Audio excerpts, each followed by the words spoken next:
تامر وفوزي، فوزي وتامر، من لمن الكلمة. ضيع الأولى تامر، من الهدافين في الفريق شوقي أيوب، وأنه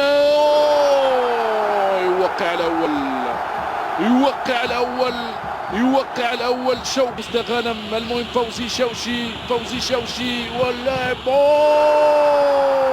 ضيعها.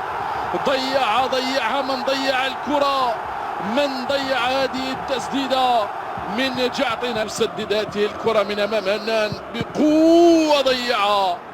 أولى ضيعة من جانب فريق اتحاد الحراش. تألق هنان عبد السلام من أمام فوزي شوشي، وبن عمار يتقدم. العملاق فوزي شوشي يتعملق في مباراته اليوم. صدت حدادو، يتقدم وحنان، والهدف إنه بودربالة يضيف هدف آخر لفريق اتحاد الحراش. وفوزي لاعبي خبرة،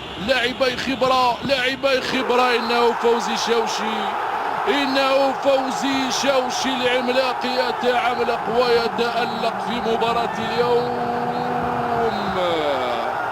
صد 4 ركلات جزاء كاملة، صد 4، ما يعني بأن الفريق تأهل من دون أن يسدد، لأنه سجل ركلتين، ويمنح الفرحة لهؤلاء المناصرين بمواصلة حلم معانقة الكاس، وبمواصلة حلم تكرار سيناريو 73-74 من عبد القادر بامان رحمه الله إلى عبد الرحمن عثمان مدرب فريق ترجي أو اتحاد الحراش. هل يعيد التاريخ نفسه؟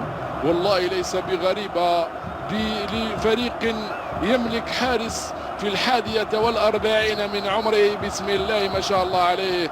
صد 4 ركلات جزاء في فريق لحارس تمكن من قيادة فريقه إلى هذا الدور بعد أن صد في المجموع وفي المباريات السابقة يعني 6 ركلات، واحدة أمام نصر حسين دايس.